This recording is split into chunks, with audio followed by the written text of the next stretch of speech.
පෙනුම එක වගේ වුණාට දාන දේවලුත් වෙනස්, රසත් වෙනස්.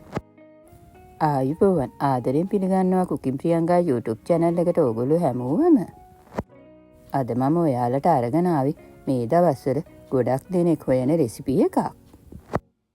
ඒ තමයි මොන්ගෝලියන් ෆ්‍රයිඩ් රයිස් එක. මේ රයිස් එක නම් මේ දවස්වල ගොඩක් ජනප්‍රියයි. එහෙනම් මේ රසම රස ෆ්‍රයිඩ් රයිස් එක හදාගන්න විදිය බලන්න අපි යමු වීඩියෝ එකට. මුලින්ම අපි බැදගන්න තියෙන ಜಾති ටික බැදගමු. මම වෙනම පුංචි පෑන් එකක් අරගෙන ඒකට තෙල් ටිකක් එකතු කරගත්තා.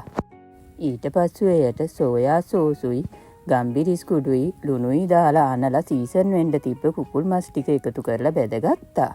මම අද මේ පෑන් එකේ බදින්නේ මම බත් හදන පෑන් එක ඇලෙන නිසා. මේ ගානට මස් ටික රන්වන් පාට වේගෙන එන විට ලිපෙන් අයින් කරගන්න. ගොඩාක් ක්‍රිස්පි ගතියටම බැද ගන්න අවශ්‍ය නැහැ.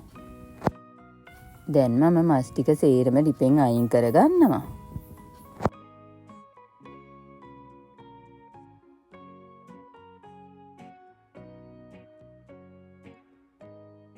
සේරම මස් ටික අයින් කරගත්තායින් පස්සේ ඒ තෙල් එකටම මම හතු ටිකක් එකතු කරගත්තා. මේ රයිස් එකට අනිවාර්යයෙන්ම හතු ඕනෙමයි. එතකොට තමයි මේ රයිස් එකේ හරිම රස ගන්න පුළුවන්. හතු ටිකත් එකතු කරගෙන හොඳට රන්වන් පාට වෙනකම් බැදගන්න. දැන් මගේ හතු ටිකත් බැදිලායි තියෙන්නේ. මම දැන් හතු ටිකත් අයින් කරගන්නවා. හතු ටික අයින් කරගත්තායින් පස්සේ ඒ තෙල් එකටම මම දැල්ලු ටිකක් එකතු කරගත්තා. දැල්ලු එකටත් මම ලුණු, ගම්බිරි, සෝයා සෝස් ටිකක් දාලා සීසන් වෙන්න තියලායි තිබුණේ. දැල්ලු එකත් එකතු කරලා කලවම් කරලා ටික වෙලාවක් බැදගන්න. ටික වේලාවකට පස්සෙ මම දැල්ලු එකටම ඉස්සු එකත් එකතු කරගන්නවා. ඉස්සු එකත් එකතු කරලා පියනෙන් වහලා තමයි මම මේ ටික හොඳටම බැදගන්නේ. මොකද දැල්ලු බැදෙනකොට පුපුරන නිසා.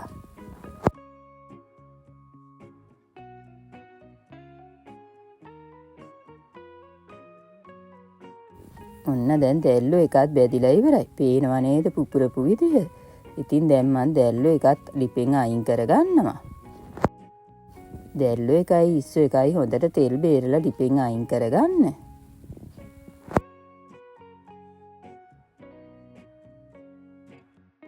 දැන් අපේ බැදගන්න තියෙන ಜಾති සේරම ටික බැදගෙන ඉවරයි. දැන් අපි රයිස් එක හදන්නේ කොහොමද කියලා බලමු. ලොකු පෑන් එක ලිපේ තියලා මම ඒට මස් බැදගත්තු තෙල් ටිකම එකතු කරගත්තා. ඒ තෙල් එකෙන්ම බත් එක හදනකොට ගොඩක් රසයි. ඊට පස්සෙ තලාගත් ඉඟුරු සුදු ලුණු ටිකකුත් එකතු කරගත්තා. මේක පොඩියටම චොප් කරගන්න ඕනේ.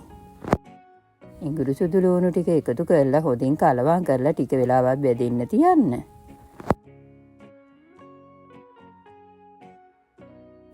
ඒ ටික හොඳටම බැදෙන විට එයට අපි කඩාගත් බිත්තර 4ක් එකතු කරගමු. බිත්තර ටිකත් එකතු කරලා හොඳින් කලවම් කරගන්න.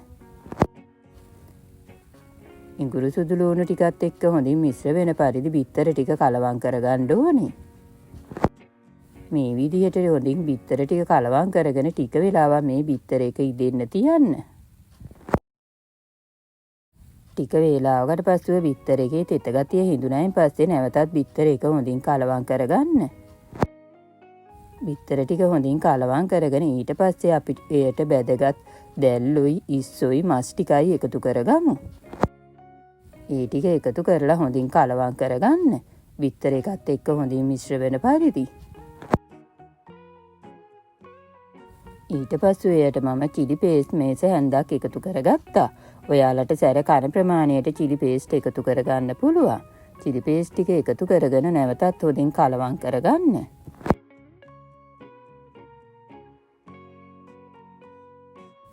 ඒක හොඳින් කලවම් කරගත්තායින් පස්සේ අපි ඒට එළවලු ටික එකතු කරමු.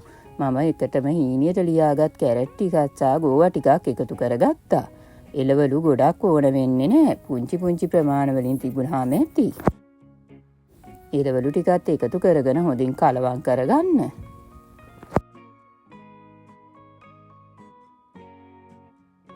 එළවලු ටික හොඳින් මිශ්‍ර කරගත්තායින් පස්සේ අපි උයාගත්තු බත් ටික එකතු කරගමු. බත් ටික එකතු කරලා හොඳින් කලවම් කරගන්න. මේ බත් එක හොඳටම නිමිලා තියෙන්න ඕනේ. මම උදෙන්ම බත් එක උයලා ෆ්‍රිජ් එකේ දාලායි තිබුණේ. එතකොට බත් ඇට ටික පොඩි වෙන්නේ නැතුව හොඳට අපිට මේ රයිස් එක හදාගන්න පුළුවන්. ඒ වගේම හොඳ රහට මේ බත් එක ෆ්‍රයි කරගන්නත් පුළුවන්. ටික වේලාවක් අරගෙන බත් එක එළවලු එකත් එක්ක හොඳින් මිශ්‍ර කරගන්න. ඊට පස්සෙ අපි ඒට සෝස් එකතු කරගමු.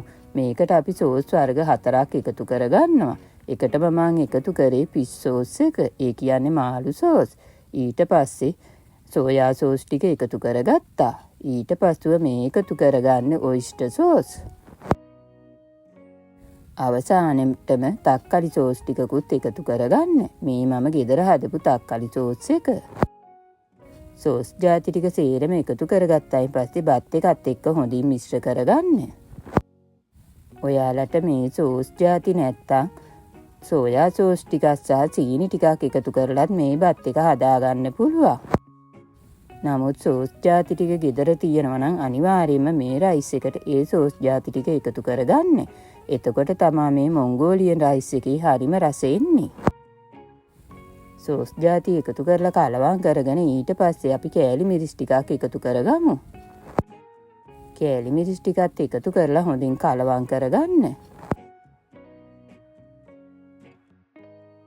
ටික වේලාවකට පස්සෙ මම පොඩියට කපාගත් ලුණු ගෙඩියත් සමග බෙල් පෙපර් ටිකක් එකතු කරගත්තා. ඔයාලට බෙල් පෙපර් නැත්තම් මාළු මිරිස් කරලා කීනියට කපලා එකතු කරගන්න. ඊට පස්සෙ එයටම ලීස් කොළ ටිකකුත් එකතු කරගන්න. මේ රයිස් එකට අනිවාර්යයෙන්ම ඔයාලා ගාව තියෙනවා නම් කංකුම් එකතු කරගන්න. අනිවාර්යයෙන්ම මේ රයිස් එකට කංකුම් ඕනේ. මං ගාව කංකුම් තිබිච්ච නැති නිසා මම ලීස් කොළ විතරයි එකතු කරගත්තේ. ඒ දේවල් ටික එකතු කරගෙන මේ රයිස් එක හොඳින් කලවම් කරගන්න. අනිවාර්යයෙන්ම ගින්දර හොඳටම වැඩි කරලා තමයි මේ රයිස් එක කලවම් කරගන්න ඕනේ.